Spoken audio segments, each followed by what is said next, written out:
want to become a table tennis player at 12.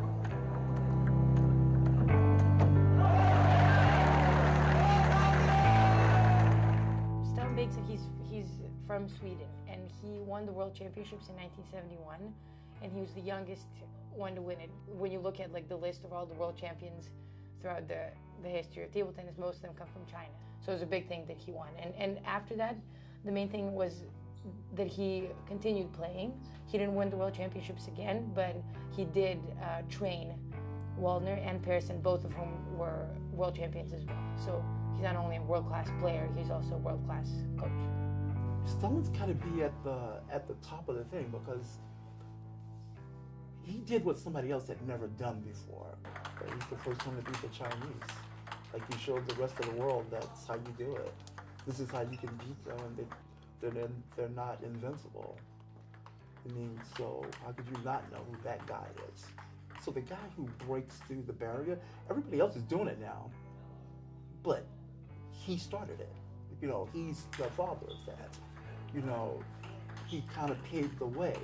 Sweden broke through because of him, and like they've had like 5 or 6 champions. You know, that's pretty impressive. You know, and he didn't have the same resources like the Chinese had. Like, they have hundreds of players that are like them that they can train against. I mean, he had a small population to work with. We're talking about Sweden, it's like so small compared to like the rest of the world to have that kind of talent to come out of there, like year after year. I mean, everything starts with sound. When we were in Europe, Stellan only had like the cream of the crop. He had just these really elite players, and he had all the resources at his fingertips. And then we come to America where people don't really understand table tennis or really understand who Stellan is or his accomplishments. So that has been a challenge in itself.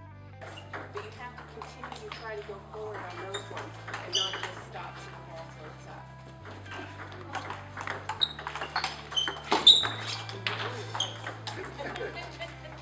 The captain of the table tennis team for UCSD told me about Ball Park, which is where Angie and Stellan were first based. And so I went down there, and I just happened to live in the same city where they lived, and they actually approached me because I was just playing 1 day a week, just hitting the ball back and forth, not really anything serious. Back then, I was 287 pounds. I couldn't play much at all. If I played more than 1 day a week, I got sore, was like in bed. So that was pretty terrible. I used to just hop around on one leg, so I couldn't even last more than 1 game. Just play a game, sit out. But after they approached me and said, "Are you interested in training to be on the Paralympic team?" I said, "Sure, yeah." After that, my life was forever changed.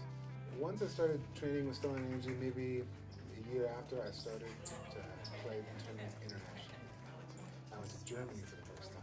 And then after that, next thing I know, I've been to like 13 different countries playing table tennis across the world. I think also the para players, they like it when we treat them as able. We don't coach them as disabled or do anything. They don't have any limits. We just coach them as table tennis players, and that's when we can get the most out of them.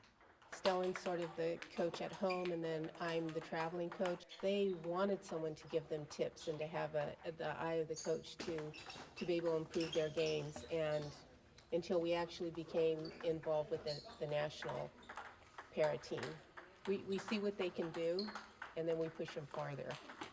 You know, I was going to go into high school. I got a chance to go to Japan when I was 16. I was there for 3.5 months.